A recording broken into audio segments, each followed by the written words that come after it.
Hey, gang. Welcome to another episode of Try Not to Curse. I am Elizabeth Marvel, and today we are talking with my friend Sharon, who is an insurance adjuster. Sharon, is that the correct title? Yes, it is. Okay. So we've talked with Katie, we've talked with Stacy. Sharon actually travels to places that are, hit by natural disaster or even maybe possibly man-made disasters. We'll get into all of that. She is currently in Louisville, Kentucky on a job. So, Sharon, let's talk about how you got into this field because you weren't always traveling for work, right? No, I wasn't. So I started back in 2007 as an auto adjuster. So I was going in and out of body shops and handling mostly car accidents. Okay. And then I changed companies in, I think it was 2017, that had more options available. Um, and I did auto there for a year and then came over to the property side about a year and a half later. Okay. And I was handling claims in Connecticut. And then the travel position came up about 2.5 years ago. Well, and as we know, with talking with Stacy and Katie back in season one, fraud is rampant, especially in the well, not so much in the automotive, but we talked with Katie a little bit about medical fraud and that kind of thing. How different is the automotive aspect as to what you're doing now, the traveling and is it just like residents that you're dealing with, or do you also deal with like business and like property damage at commercial establishments as well? So I do both private homes and I do commercial buildings, and farm equipment and all that kind of stuff. So if it's a building or agribusiness or commercial, I handle all of that. With auto, it was just cars. Yeah, yeah, that's quite a range though. I mean, I love jobs like this. Like I say this about my job as well. Like every day is different. So I would imagine for you it's very much the same, where you just never know what you're walking into, how big a case, how, whatever situation that may be. So that's kind of in that regard, I'm sure it's very exciting. Do you see any fraud with yours? Because I feel like something like that is like it's evident. Like I've like a tree fell on my house. Like I can't I can make, I guess you could make a tree fall on your house, but but do you see a lot of fraud in with property damage and things of that nature? Or is it more people like trying to elevate like, oh, like so I have this damage to my roof and now I would want like a 14 karat gold roof. You know what I mean? Yeah, I mean, we don't, most of what I see, I can verify what happened with. But there are other vendors in the business sometimes that will inflate their bills, um, things like that, or things that may not have been included originally, but get added on. Um, those sometimes are a little bit harder to prove, but we definitely have investigative services available to us if we have something that we feel is definitely not up to par. Okay. Okay. So, for the most part, is it usually like natural disasters that you're driving into to, to check on, or like I said, like could there be like a pipe that broke or, any number of things, I'm sure, but what's the majority of the kind of cases that you see? So most of what I handle when we're out for deployment is disasters of bigger issues. So windstorms, rain, ice storms, things of that nature. But if we are on a slower period and there's an office that needs help, they'll send us in and we can get everything from toilet overflows to crime scene cleanup. And I mean, we get everything. Yeah. And I should point out, you guys, so Sharon and I know one another through Mary Kay. And as you guys know, I've had Sarah on the show in season one. And there was a time when we were all together at Sarah's house, and Sharon's looking up at Sarah's ceiling, and she's like, that might be some water damage there. She's like, there was like one little patch, and you were like, draw a circle around it with a pencil, and if the patch grows beyond the pencil line. So it was just so funny. You just there are just things you just can't like escape from. Like it's always on your mind, and you're always like, oh, okay, I noticed a thing, you know. Yes. So it's just so funny. Like, and I'm sure you don't want to do that. I'm sure you're not like trying to, you go to a restaurant and you're like, oh, those windows look like, you know what I mean? Like, I'm sure you wish you could turn it off. But what are some of the most like severe situations that you've been to? Like, I mean, we're getting into tornado season now. Everybody's talking about hurricane season, tornado season. I'm going to be in Missouri this week, and they just had like two tornado warnings last week, so it's going to be interesting when we get out there. What's some of like the really crazy things that you've seen? The tornadoes do the most damage because I mean, you'll have one street, three houses on the same side. One will be completely destroyed, one will be untouched, and one might have a small amount of damage, some shingles ripped off in a gutter, but the house Yeah, next to it's completely demolished. sheesh. And now I'm sure there are some cases where people don't have coverage for certain things. I mean, you would think living in an area that's prone to tornado warnings, they would have some coverage for that. But in a situation where maybe I don't have coverage, like what are my options? Am I just totally screwed, or is there any way that I can get help one way or another? It depends. If it's a situation like a tornado that causes a mass amount of damage, usually FEMA will come in. But if it's just you don't pay for coverage, then you're kind of on your own. Yeah. And now, again, we're not going to get into who you specifically work for, but is it a private company or like a conglomerate? It's a larger corporation. I only asked because a couple of years back, one of my coworkers had a tree limb fall on his house. He lives in the third oldest house here in New Milford. And, so very old farmhouse, not a whole lot of work has been done. Like, I don't even think at the time that he had insulation in the house. But a huge tree limb fell, put a big hole in the corner of his roof, and smashed up a dresser that was in some empty bedroom upstairs. And when he had contacted, I don't know which insurance company it was, he was hemming and hawing about going private because he's like, I know private's a little more expensive, but it's a little more personalized, and they'll take the time. And whatever corporation he had first called first, whatever conglomerate, uh, the guy was like only cared about the dresser that was damaged. And he was like, well, tell me how old it was and how big it was and do you remember how much you paid for it? And he's like, I don't know. It's a dresser I don't even use. Like, there's a hole in my house. Like, hi. The guy like ended up cutting him a check like for the dresser. And he's like, okay, no. So he ended up going private. But in his situation, like I said, it's a really old farmhouse. Like, they basically had to redo his entire house because they were concerned that there was structural damage to the supportive beams and the foundation, just based on where this tree happened to hit. So he was better off in that case because it was a much more extensive job than they initially thought that it would be. And now he has insulation, so silver lining. That's But always a plus. yeah. But again, that's why I asked, just because I had never really put into consideration going like with private insurance. I have homeowners and renters and all that kind of stuff at my townhouse.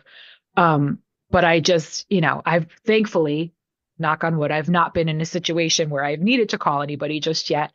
But what would you say if I'm somebody shopping around for coverage? And again, always dependent on where you live. If you're living in a flood zone area, if you're living in a heavy tornado area, but just base, what's probably the best kind of coverage I can get, just starting out for the first time, or like I said, I've moved, I'm looking into something new. What do you recommend people get for their homes I or business? recommend getting whatever is going to cover the most amount of stuff Okay. because so in across the country there's two types of policies when it comes to your basic homeowners, condo owners type. So there's the we cover almost everything and then the we cover only specific things. I always err on the side of I would rather make sure I have coverage and not need it than have something happen and then be screwed. Right. Um, and not have it. And I know of people who have done that where they're like, oh, I don't need renter's coverage. And then the house catches on fire and they lose literally everything and they Yeah. have nothing to recover because your landlord does not cover your property. Um, with houses, you want whatever is going to cover the most amount of stuff. Obviously, I mean, you don't want to insure it for a McMansion if you live in a 2 bedroom ranch, so to speak, but Yeah, they but then I also, get my gold roof. that would be nice if they existed. Um, but at the Not very same time, practical. it's not very practical, and you're paying a lot of money for stuff that you may not ever come close to using. Um, a lot of the things that you may see that are not covered, if you have a toilet that backs up and makes a mess, like they're not going to cover the cost of the removal of the clog, so to speak. But they'll cover the mess that it makes typically.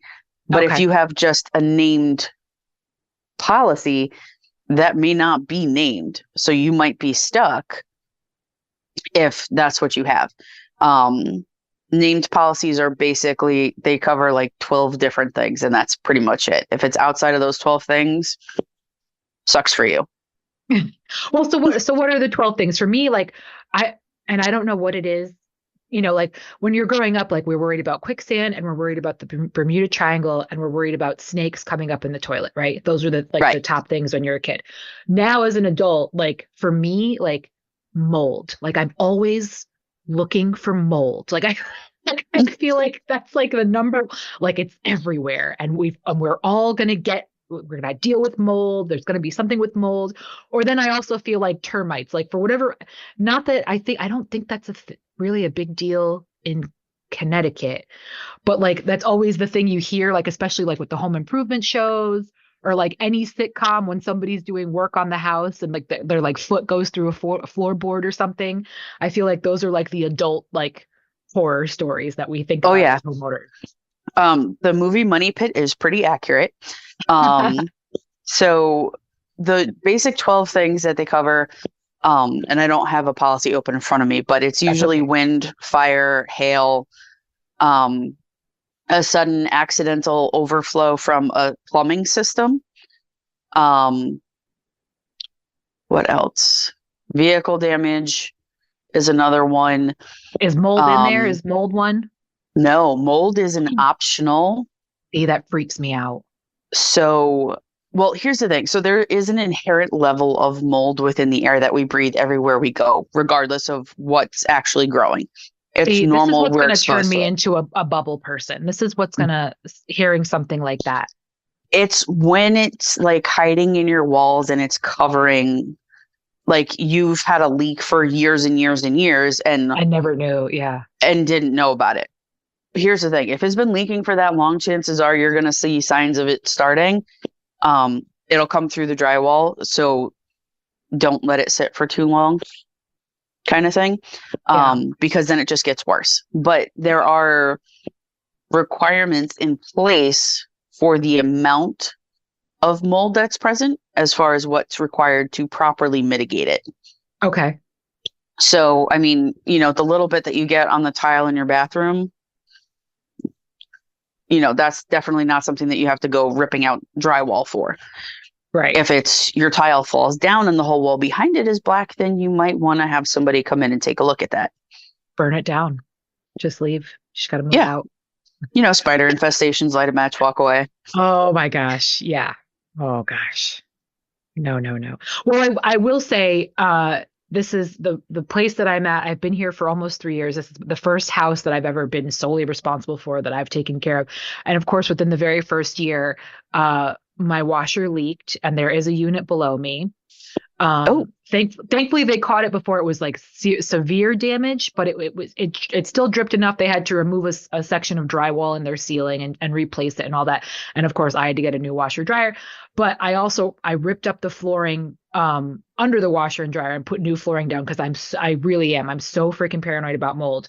But I got renter's insurance, even though I own my townhouse. I did, you don't know the rules of everything. So they and these are for people who are looking to buy homes themselves. If you're interested in a condo or a townhouse, the HOA, they have insurance for everything on the outside. So if a tree falls, they might replace my windows or my doors, whatever gets damaged, the roof certainly. But if there's a fire in my kitchen, I'm responsible for all of that. So I got renter's insurance. I think it's like $130 a year. It's very minimal. Now I'm talking to you, I'm thinking I need to re-up because I think it is only like $10,000 worth of coverage. Like it's not even anything So substantial. the renter's policy only covers the contents of your home. It Right. doesn't cover any of the structural. So you need a condo owner's policy. Oh, hold, now I've got to write this down. Okay. Condo owners. Okay. Yep. Now I've got to look into That's what this. you need because that's Oh, going to geez. cover a lot more. Okay. And it will also, in the instance of the fire as you used, please don't go burning your house down. But, No. um, if there is anything that goes wrong, that will cover things like paint and drywall and carpet and flooring and all of those sorts of things. The renter's policy only covers a tenant's personal property. So if you were Okay. to take your condo and shake it out and everything that you take with you, if you were ever to move, that's what your renter's policy covers. Okay. Well, so this is why we're having these conversations because I know nothing about anything.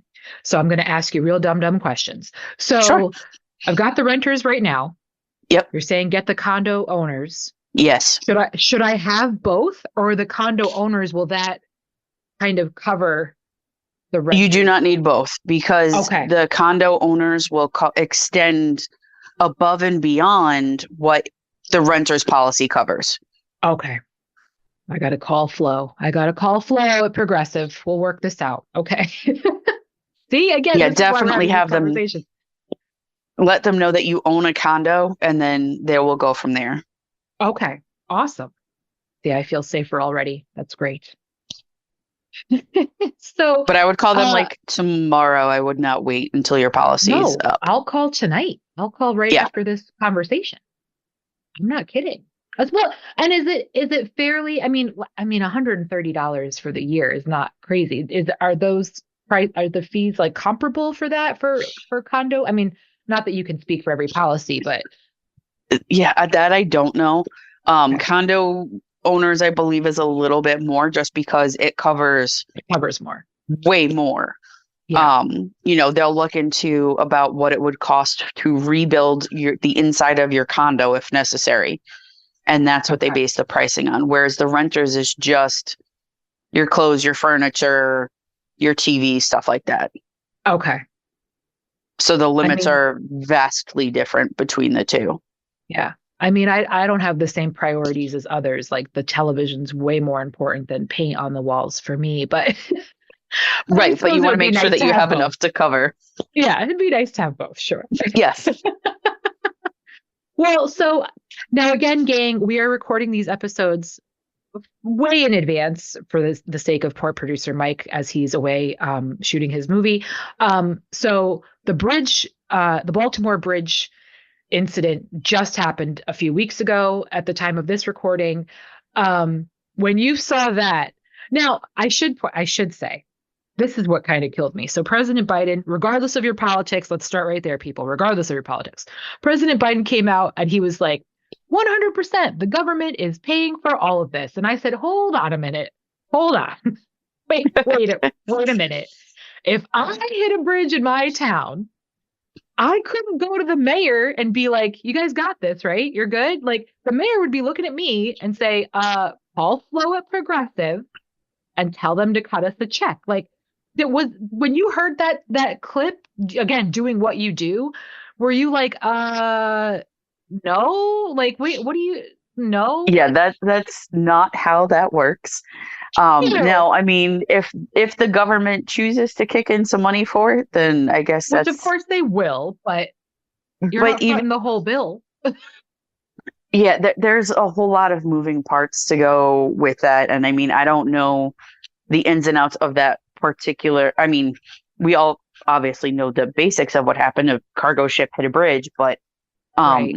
as far as who becomes responsible for what, I mean, I don't know who owns the bridge, so that could be why, if the federal Okay. government owns the bridge, then yes, they may be going through their own first to get it sorted out, because there's a lot of different factors that go into Okay. that of negligence and whatever else. And if anybody was Right. negligent or just straight up accident, like, and I don't Yeah. know who's covering what, so I don't want to go too much further just That's in okay. case. That's okay. Well, and I do recall from the conversation we had in season one with Katie, she had made reference to things like that, and she was like, a claim like that will bankrupt a company. So that's also something in the forefront that I was thinking about. Again, when the president had made that statement, I was like, well, maybe he's just trying to save this company from going under by, offering to help. Who knows? But yeah, like you said, there are so many other factors at play, and we're not going to know the whole brunt of it until they get the cleanup done and all that good stuff. Right.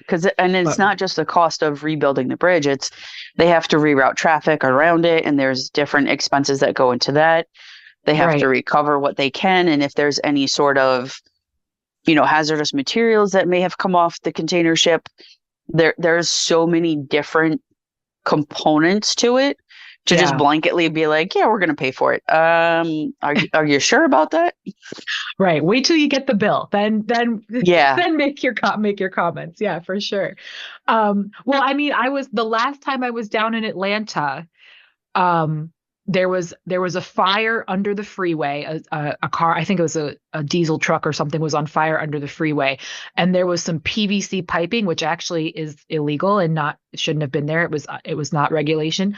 And the PVC piping caught fire, which then caught the section of the freeway on fire. Obviously, with all the smoke and everything, they stopped traffic. So there was no concern of anyone getting hurt at that point because there was just so much smoke.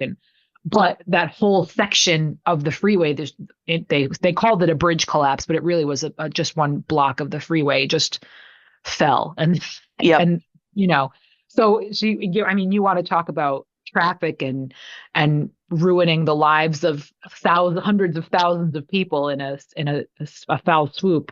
I can't imagine what this bridge situation is gonna do for Oh, those yeah. people. Like, holy Well, I crap. mean, Philly had it. Was it last year? They had a truck fire that melted a section of the highway.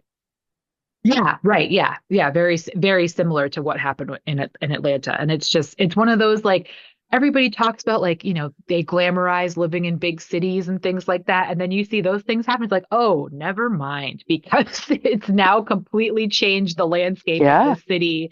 And everybody, is going to have to get up an extra half hour early to get around. And oh my gosh, it Well, I mean, sucks. the bridge part has given everybody a new fear. They replaced the one from Final Destination of the logging truck. So,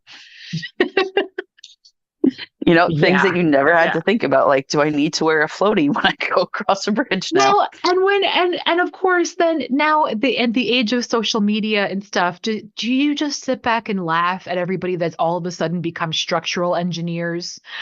And you Oh, see all yeah. these posts and they're all the conspiracy theories. Oh my God, people. Like, yes, the bridge was supposed to collapse like that. That's how they're designed.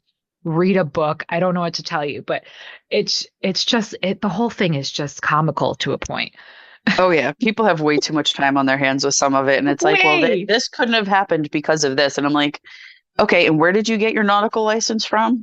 Right. And first of all, it was 1:30 in the morning. You saw the video of them losing power and having it. And at the end of the day, it's the same thing. Like, if there's somebody on the railroad tracks, they can hit the brakes all they want on a train, but all that momentum behind them, you're not stopping that train. They don't stop on a No, dime. And they don't. but people just think, oh, it's that easy. Like, okay, sure Yeah. thing. No, Excuse and me. don't stand in front of moving trains. It's not going to end well for you. Yeah, definitely do not do that. There was actually, I don't, and again, total aside chat. Matt Rife, comedian Matt Rife, just had a thing on TikTok where he saw a guy in his audience was in a wheelchair, and he says to the guy, he's like, "Oh, what happened to you?" He goes, "Oh, I was hit by a train." So, oh, apparently he was coming home from the bar, Oh, intoxicated, passed out along the train tracks, woke up to the train coming, and I guess the train kind of sideswiped him or something. But he's still alive, so good on that guy. small miracle. Yeah. because Wow. usually it does not end that well for the No, vehicle. no. Um, so in our earlier chat before we started recording, you said you're on a farm in Um, Kentucky? I I go wherever they need me to. So I see everything from farms to houses to car dealerships to manufacturing facilities. I cover everything. Well, as you know, I work at a manufacturing facility. So do you have to like work alongside OSHA or like how involved do you have to get in the ins and outs, or is it simply like, no, we're just coming to look at the structure and I don't know how to properly phrase the question, but how many other entities do you have to work with depending on each case? It depends. Sometimes for the most part, I go out and I take a look at it. The one that I looked at this morning was some hail damage. So it's put my drone up, check the roofs, walk around the buildings, look for siding damage and gutter damage, screens, simple things. Um, and the homeowners are usually pretty good in pointing out what was damaged. On some of the other claims, we have to get an engineer out because they have to figure out, could a wind event have caused that damage, or was it vandalism, or um is it's just old wear and tear and it's not something that we would cover at all. Right. Typically we don't get super involved with OSHA at my level. They might do that on a bigger scale, with general adjusters and major cases, stuff like that. But Well, I I would mean, we imagine still if have there's like to. a fatality or something, then OSHA would come in and say, okay, well, what are your standards and practices and Yeah, what so safety things that's you have in place? Yeah. not something that I deal, but like I'll go into places, there was a facility that I had to go into that was manufacturing a consumable product. And in order for me to access the roof, it was a 6-foot step ladder into a hatchway that's 10 feet off the ceiling. And the only way to do so would be to hoist myself off of the step ladder. And I'm like, yeah, that's not, no. Wow. That's They were in the process of replacing the stairs and the access, but one of those Okay. things where I went back outside and I'm like, let me just get the drone and put that up, because there's no way, if I even thought about it, my boss would murder me. But Right. um, it's also my own personal safety comes into play. So we have Absolutely. safety standards that we have to follow. So I mean, there was no way that anybody should have been manipulating themselves up into that hatchway to start with. But um, it's a lot of it comes down to, you just have to be smart about what you do at the same time. Right. Well, so you mentioned a drone. So let's talk about the tools of the trade and what you use out in the field. So I mean, that's exciting. I didn't even think about a drone. So Oh do you yeah. use a drone often? Like, I'm assuming for like things like roof damage and that kind of stuff. Yes. As long as I can fly, we have an FAA license. I have an FAA license, What? because we're using it for commercial purposes. So I have to have an FAA license. It's That's part 107. cool. Um, Cool. and yeah, but I like it because I can stand on the ground and not have to climb on ladders and roofs and things Yeah. like that. Now there's some where we can't put the drone up, so we have to physically get up there. Or if it's a house that does not meet our safety standards just because of roof pitch or story height or whatever else, then we'll hire a vendor out Okay. to do that. I know that there are some companies where they will fully access everything on their own. So it can be, 3 stories up and super steep, and that adjuster has to get up on that one. Yeah. No, thank you. Not the roof for me, that's for sure. I am much But happier so, on the ground. well, yeah, absolutely. And so this job takes you, I mean, have you been to all 50 states at this point? I mean, I doubt they're flying you out to Hawaii or Alaska, but I'm sure there's Um, the possibility. there is a possibility. I have not been to either of those states. I've been to,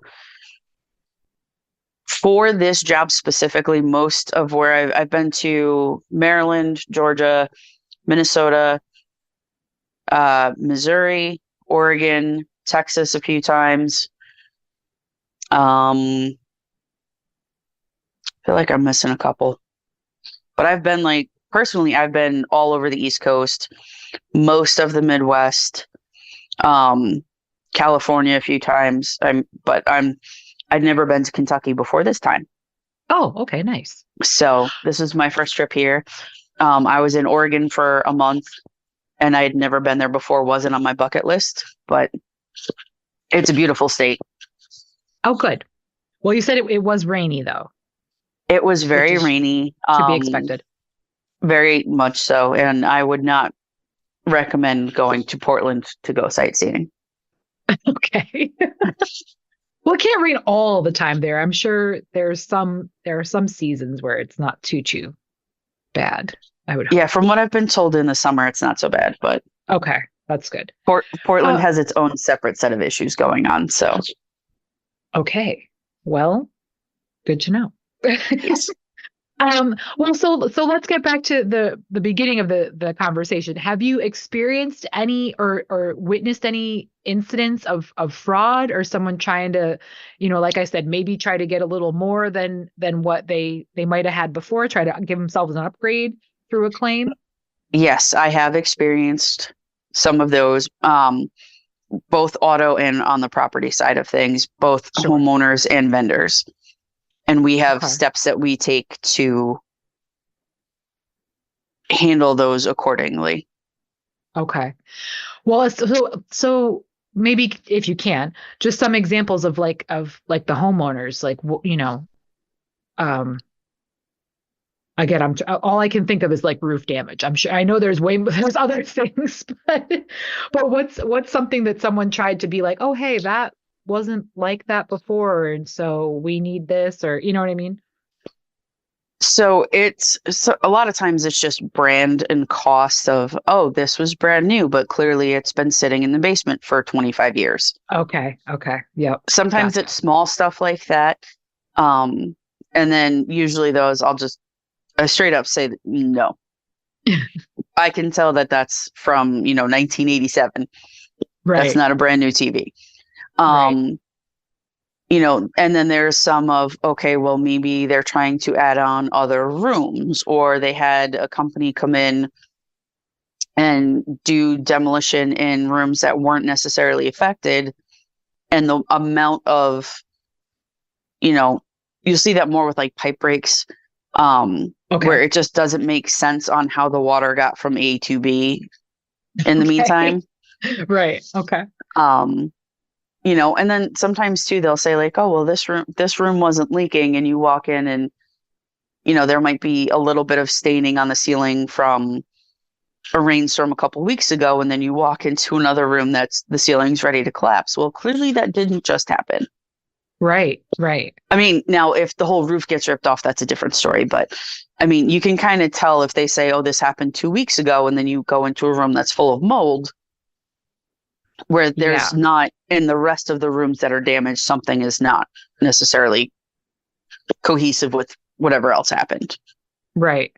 Now, well, so again, like you were talking about, appliances and things like that being old, is there ever a situation where you guys are just like that, that's just too old, like we're not giving you anything for that, or can people always pretty much expect to get something? I mean, again, it's not going to be a brand new 65-inch LED screen, but if you've got some old Zenith box in the corner, are you going to chuck them $50, or is it just one of those that you're like, let's listen, it's you guys should have thrown that out years ago. It's not on us.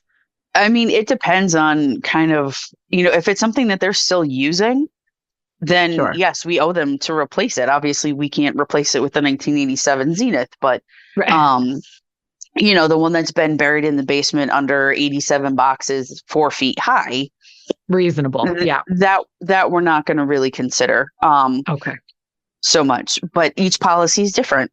There might be some clause in the policy that says that they would cover that. So every claim is different, every policy is different, every endorsement is different. So you can have four houses on the same street, same level of coverage, but they've got different endorsements, and every single one of them has to be treated as their own separate thing. It's not just a blanket, okay, well, we covered it on this one, we covered it on this one, so we're going to have to cover it on the third one. Well, no, because they don't have this extra endorsement. So, Okay. And now there's Lord knows there's millions of different scenarios out there, but like again, like you were saying, if somebody's got a construction crew coming in and they're demoing or they're renovating a room, because we've heard all these nightmare stories as well, right? About these crappy contractors who come in, do a crap job, and leave halfway through, and just you're left in the lurch. Are there any policies that cover something of that nature, of like this shady contractor came in and screwed me? Or because I always hear these horror stories and I always wonder, like, okay, well, what was the end result? How did you resolve that? Did anybody help you out? um and I just wonder if that's something that policies have built in place, or maybe that's just too risky of a prospect to try to take on. I don't know, but I always hear these stories and I'm like, gosh, I hope someone can help them out. so it typically in a situation like that, where if the homeowner has paid their contractor up front and the contractor walks away with the money and they just never come back, they can't find them, that they would have to go to the police for, because it's essentially theft. Okay. Okay. Um, so as far as an insurance policy goes, I have not encountered one that would cover what the contractor took off with, um, because the homeowner willingly handed that over under a contract. Okay. Whereas it's different if somebody breaks into your house and steals it. Um, but when you've entered into that contract with somebody who's not holding up their end, then that has to be resolved in other legal means. Okay. Well, let's talk about security for a minute. Let's talk about and again, I've seen all of these shows where they have like cat burglars or former cat burglars come and test out how secure your house is. Is there such a thing as a completely secure house? I mean, let's go back to the first Purge film. That guy designed these houses to be safe and secure, and people still broke in and messed with his family. So, is there, for a regular Joe Schmo like me, I have a Ring doorbell camera. I have a couple of cameras in my house, but they're really here for the cats. They don't turn on automatically. They just turn on, when I'm not home checking in. Um, all my windows are locked, doors are locked. What are the typical things that people can do around the house to really feel secure and to have a fighting chance, I guess, against the criminals out there? So one of the, I mean, basic door locks, window locks, stuff like that. Sliding doors, you can buy the bars that drop down so it can't be forced. Glass is breakable. If you Yeah. have windows, your house can be at some point accessible if somebody really wants to get in. There's not a whole lot that you can do to prevent it. You can put alarms on your windows, or a glass break alarm in the house. Um, but for the most part, if they want to get in, they're going to make a way in, kind of thing.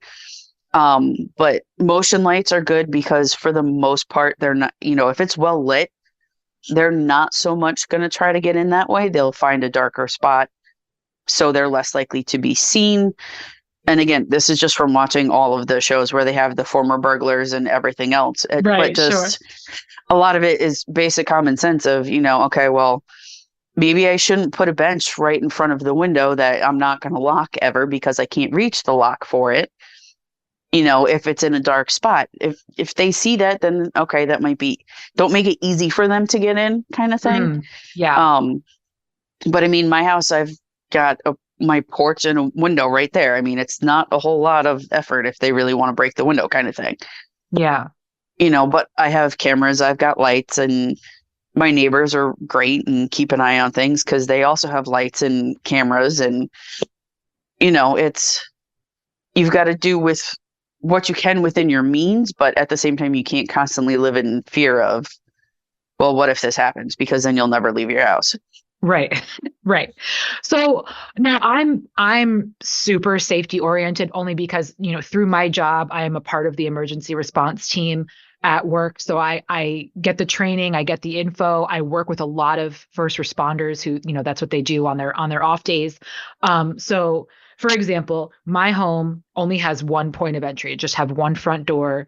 That's it, in or out. But it is a two-story home, so I have the window ladder, that like the extendable ladder that can come down. It's like $35 on Amazon. It's really not even that bad, for the top floor. I also have one of the fire blankets in my kitchen just in case there is a fire in the stove. You throw that on there. Obviously, smoke detectors, carbon monoxide detectors, even though there's no oil tank or anything here in the facility. And then also a fire extinguisher. Is there anything that I'm missing that you think would be good just to have, just in case? No, I think that pretty much covers all of it. Smoke detectors are the most important thing because if the batteries in that are dead and there's a fire, especially on a multi-story home, you may not smell it if you're Right, asleep. right. Those are designed to let you know that, hey, there's a problem. A lot of the newer ones are super sensitive. Like I had one that my toaster would set off. Not that the Yeah, toast was burning, it was just the heat from the toaster and where it was positioned would set off the alarm. Um, but you want those, you want your carbon monoxide, you definitely want a fire extinguisher because you don't know what's going to happen. And if you have a grease fire or something like that, you definitely need that powdered extinguishment, or smothering option, which is what the blanket kicks in for. right. Um, the ladders are great because falling from a second story is not going to be fun. No. Um, but you also want to make sure that you have them easy enough to use in the event of an emergency where you have to jump, or go down that ladder from the second story. Yeah. Yeah, I keep it right at the window just because I'm like, well, there's no reason for me to put it in storage anywhere because I need to be able to access it at the time. But I should say Yes. I only have it for my bedroom. I don't have it for in the guest bedroom. I would hope no one's trapped in the bathroom because I don't have a lot of space. I really can't put a ladder in there. But and I should point out as well, in our condo, just as part of our own policies with the HOA, we do have one of those water sensors that are connected to my washer and dryer. So that's how, thankfully, when, like I said, when my old washer leaked, it shut everything off right away because that sensor, got a little wet. And so that might be something for people to look into, especially if you're, maybe the HOA doesn't require you to have it. But if you're in a situation where you're going to have to, you're paying fees, maintenance fees and stuff, and you're going to have to be liable for stuff like that, that might be a good idea. But we also do get yearly inspections by the fire marshals to make sure that all of our fire alarms work and everything like that, the smoke detectors. But again, through my job, this is always just in the back of my mind. Yeah. So I'm glad I'm The doing the right thing. You are. And the water sensors are good. So I actually bought mine because I travel so much and my house that I purchased has an older water heater. So I deal with a lot of pipe freezes throughout the winter. So I've got them under both toilets. I've got one near the water heater. And I found out that the one near the water heater works when I had some water come up through the basement because of just the sheer amount of rain that my state has Oh my experienced for God, the you're not last kidding. 8 months. Yeah, And there's nowhere for it to go. So it had come up through the floor, but it was enough to set off the water alarm. good. So I Okay. got a call from my alarm company to say, hey, by the way, there's water in your basement. Um, I went out to do what I could and got it cleaned up. But I mean, I ended up having to relocate that alarm for the time being until it just dries out because I don't know what else to do at this point. It feels like it's just a constant, Yeah, small amount of water in my basement. So, yeah. And now you're going to be thinking about mold. nope, it's unfinished. So mold is not going to be an issue. Good. Okay. But for me, it was more of, if that water heater lets go, I don't need my aquarium bill to be $9 million. I just Yeah. want to know so I can have somebody go shut the water off and, clean up what they can, Right. Fair. kind of thing. Fair. Or if it's, January, the power goes out and the toilet thing lets go. And, now I've got water coming from my bathroom down into my kitchen. And, that's more of what I got them for. So I Yeah. can get somebody out there to like get on top of it instead of it, running for a month and then come home to find a whole lot of mold and a whole lot of water damage and having to gut my entire house kind of thing. Yeah. Right. So if something happens in my home and I file a claim, you come out, you assess, and you say, yes, it looks like we're going to have to redo this whole room. Is that like, do you guys work with like local contracting teams? Do you have your own contracting team that just like you travels to and from places? And because so when I was younger, we had not the fish tank itself, but we had an extension cord running to our fish tank. The extension cord shorted out and then caught fire to the plastic rim around the fish tank. And Ooh. thankfully, didn't burn the house down, really wasn't a ton of structural damage, but it was a shit ton of smoke damage on the entire upper floor. So Yep. all four of my family members and our two dogs lived in the basement with me for a couple of months, which was great. But the company that came through to clean the house, and they had to, what a fucking ordeal, you guys. You don't realize how much shit you own until other people have to take care of it. So it was a long drawn out process, but it was also really, really frustrating because like it just seemed like these people it was just another job to them. You know what I mean? So like we'd be opening up boxes of things that they had packed up, and like you have like some like crystal paperweight that they put, a thing of tissue paper around.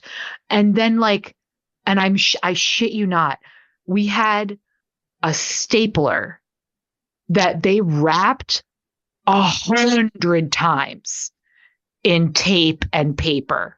And we're like, wait a minute. And so it's like, so when I think about that, and I'm like, oh, hopefully, whatever disaster that may come across, hopefully that stupid rinky dink company doesn't come in and they're not the ones that have, because it was just, I mean, I think it was even more stressful seeing how little they cared about our stuff and how, you know what I mean? And just how inconsistent they were with protecting our items and caring for our items. So I'm just curious as far as like, okay, so once I make my claim, once you say, yes, you've got something here, then what do we do? Who do we call? So there are national vendors that we work with for water cleanup and for packing out, which is where they go through if they have to protect your items or relocate them to a different, even just into your garage or even out to a Right. storage facility. But again, it's each branch handles everything differently. And there's some branches that you can tell take pride in what they do and they want to protect everything that you have. And then there's others where maybe they just caught the guy who's there for his first day and he just doesn't know any better. Unfortunately, common sense is not common anymore. But if you say, hey, I've worked with this company before, that's who I want to use, that's who you want to use. Okay. Or if you were referred from somebody else or whatever. Right. Okay. Yep. Okay. That's good. Well, it's good you have a choice if you have that knowledge already. Yes. That makes me feel a little better. Okay. But at the same time, that means someone I know had something bad happen to them. So Right. maybe we don't want that. But I'm going to come to you. That's for sure. You're the person I'm calling. Yes. And I will say, just as a side note, almost all of the fish survived that fire. That's So, impressive. happy ending. happy Yes. ending to that story there. And also we learned that you shouldn't use an extension cord with things like that are continuously running, like a fish tank motor. Yeah, no, you definitely want to make sure that everything meets current codes. And if your electrical cord looks like it's starting to go sideways in any way, shape, or form, don't use it. Don't use indoor cords outside either. Well, and I recently learned again through my job that extension cords do have an expiration date. Yep. So, I mean, how many people throughout their home, because there's not an outlet near what I need, they've got this, they've got that. I mean, surge protectors obviously are the best thing that you can do, but these are things that nobody thinks about, nobody talks about. It's not really, they certainly don't put it like in bold on the packaging for these extension cords. So I was shocked when I heard that, but I guess it makes sense. Everything's got a shelf life to a degree. So again, gang, that's why we're having this conversation. Check your Yeah. extension cords. If the extension cord is older than you are, don't use it. That's fair. That's fair. As just, a general rule of, because chances are the newer pro- appliances and things that you would may plug into it might have too much of a draw for the older cords and Okay. everything else. But, keep an eye on that kind of stuff. If it smells funny when you plug it in, unplug it immediately. Yeah, or if the plastic or rubber or whatever you want to call it, the coating is like really really dry. Like I'll notice that every couple of years when you're pulling out, the Christmas lights and stuff, it's like, it's time for some new cords because Yes. these just seem dry and brittle, and you don't want to deal with that. Yeah, Okay. no, nothing is worth setting your house on fire over. Spend the 20 bucks, get a new No. cord, get new Christmas lights, whatever it is. Yeah.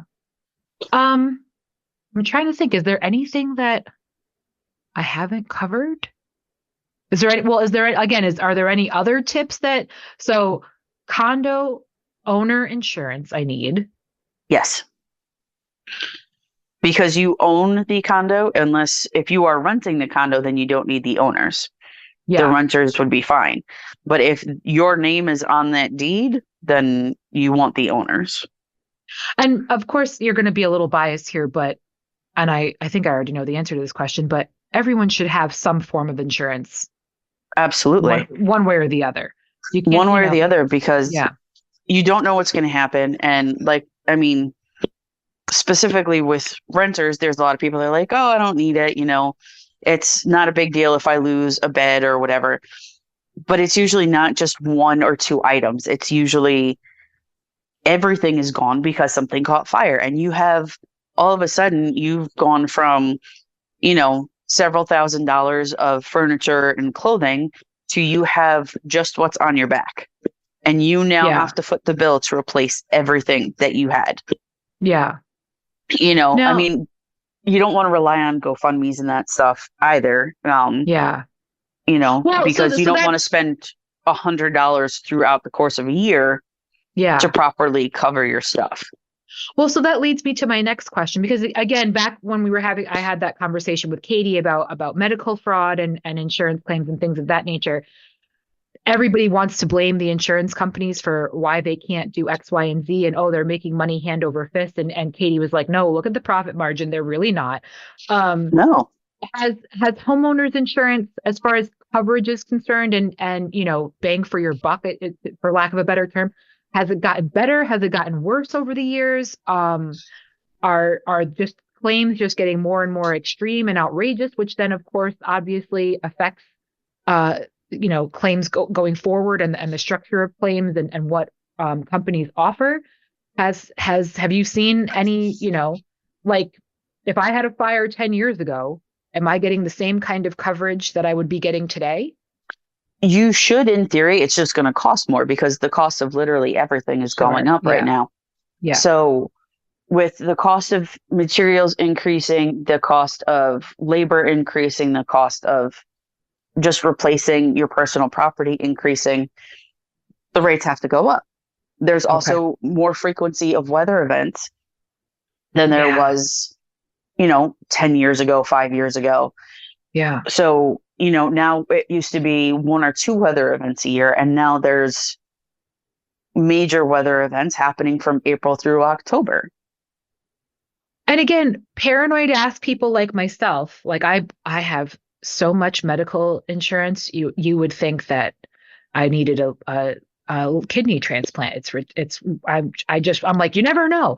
Um, would you say it's over, like, so if I don't live in an area, like I said, that gets flooding, should I have flood insurance just in case?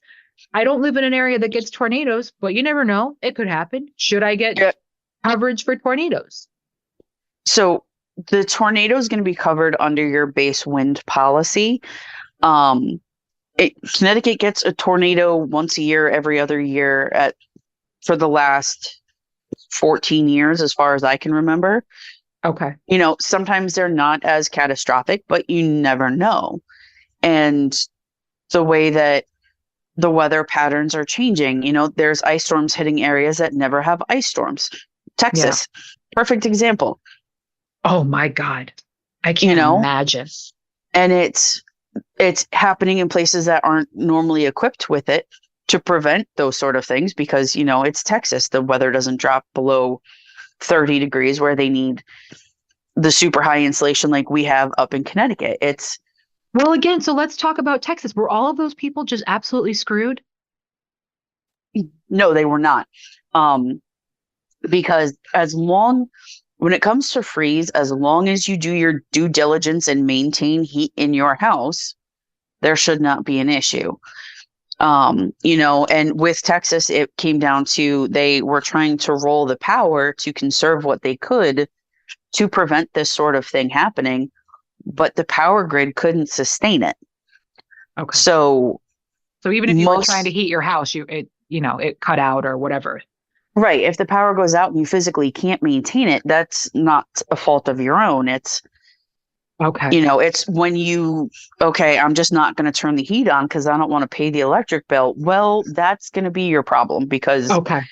they're going to come back and be like, well, you didn't have your heat on. It had been, you know, whatever temperature it was for Right. an extended period of time. Okay. You kind of have to be smart Well, about what you do and protect your own property as best as you possibly can is what it comes down to. well, so let's talk about that worst case scenario. Like, so here in Connecticut, we've had some storms where people have lost power, but you Yep. could so if it's the dead of winter and I lose power, not for any fault of my own, and a pipe bursts, I'm covered. The policy will dictate, but you should be. Okay. I can't give a blanket yes or no for coverage Sure, because that's there's fair. Yeah. different things that go into it. So, Right. as long as your policy would normally provide the coverage and you have done what you possibly can to maintain heat in your house, then yes, in theory, you should be covered. Okay. Okay. It's the people who are like, I don't really need to turn the heat on. I can deal with it being 32 inside my house for 3 days. That is going to cause your pipes to freeze. And those people are monsters, and I don't care to know them because what is wrong with you? Well, yeah, what is wrong with you is the biggest question. So Have you stuff ever like had that those of, moments? Have you ever rolled up at a claim and you're like, what is wrong with you? oh yeah. Oh, Lord. Hmm. Oh my goodness. Well, so like again, so you're out in Kentucky, you're looking at some hail damage. How long does a job like that are you out there for? Or is it just a simple, quick, like, yep, take some pictures. Yep, I see. Yep, yeah, absolutely hail damage here. Da da da. Fill out the information, ship it off to whoever is gonna finally review it or what have you, and then that's your job done, or are you there for a couple of days? Um, so typically for each claim, my on-site inspection is maybe an hour, depending on how many buildings there are, how many questions the homeowners have, things like that. If it's multiple buildings, I'm going to be there for a little bit because I have to look at each one. Whereas, if it's only the house, it's just the roof, I might be there for 20 minutes. If Okay. there's 4 buildings, I might be there for an hour, hour and a half. And then I have to go back and compile my estimate and review coverage and everything else. And, you know, um, typically most claims are resolved within 24 hours. But there's some where, if it exceeds my authority, then it's got to be reviewed. Then that could kind of slow things down a little bit. Or Yeah. if it's a more complicated coverage thing that might have to be reviewed by other people, there's a lot of different components to it. So it's hard to say specifically of just, okay, yeah, there's somewhere I go out and I have it done in an hour and closed and paid. There's Yeah. some that take longer. Each one is different. Do you ever see a situation or a time in which circumstances change? And so what I mean to say is, do you ever think there'll be a time when you're going to be working from home? So the last time I had a car insurance claim was very different from I mean, granted, it's been years since I had another one, but they were like, take video of your phone, walk around your car, take video, take pictures of the damage, send it to us. We'll shoot you an estimate. I never had a person come look at the car. I never had to take it to a shop. Is there going to be something like that down the road where it's like, oh, just send us a picture of your broken window and we'll handle it? Or do you Oh, guys we do can do things that like that now. now? Okay. We can do that now. Okay. So we were actually before COVID, we already had those tools in place. So at the height of COVID, when it was nobody knew what was going on, what would get it, what wouldn't get it, what was safe, what wasn't safe, they had us do everything virtually for the most part. And then when they realized, like, okay, we can't maintain doing everything virtually because there are some other claims of, we need to go out there and look at it ourselves, Yeah. or, and we had certain restrictions of if it was outside, we could go out, but if it was interior, we had to send a different vendor to do it or do it virtually. So we still have tools of if I have somebody that says, there's a leak in my bathroom. I know it's coming from the bathtub above. It's a 4x8 room. We can video do that one. Okay. Um, a house where there's roof or siding, stuff like that, bigger things or more involved things, those we might choose to go out and handle on our own just because we need to get measurements and there may be a little bit more complexity to it. Well, and I would imagine you're not going to ask a homeowner to grab, get on a ladder and why don't you take Absolutely photos not. of the damage? Yeah. Yeah. No, we actually discourage them from doing that for that reason. Um, Excellent. but if we have, if the power goes out and somebody's making a claim for just the contents of their refrigerator because they were without power for a week, that we can handle virtually. One broken Wait a minute. window. You can do that? Hold on a second. Are you That telling is, me I could file a claim for my leftovers in the fridge right now? I mean, I don't recommend doing it if that's the only thing that's there. I mean, but you do pay for the coverage. The thing with insurance is, Right. yes, it's there, but you're still ultimately paying for it in the long run. So do you really want Yeah. your insurance to go up because of the $300 worth of food in your refrigerator? Well, Or do you want yeah. to, it's To that point, I worked for a company that had an incident where they had a fire. The fire department had to come. When they released those hoses, man, the water damage was just astronomical.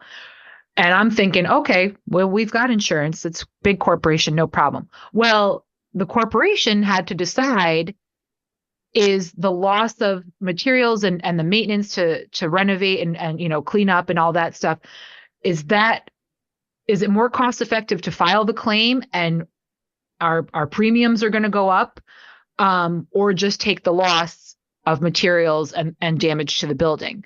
So I think these are things people don't think about as well. They just assume, oh, I've got insurance, let's go ahead and cover it. And then let's say the next year or what have you, their premiums go up and they're like, oh shit, like I probably could have eaten it out of pocket and been okay.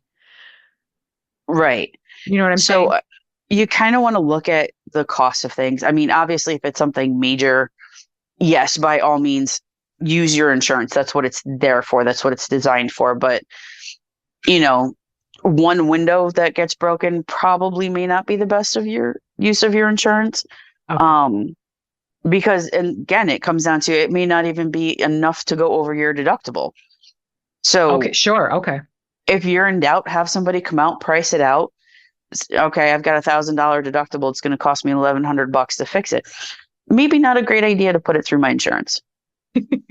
And you can do that with, you guys can just give an estimate without, full on making it a claim, No, we cannot. Oh, okay. So once you call us and say, how much is this going to cost me, and you have to put in a claim for us to come out, essentially. Okay.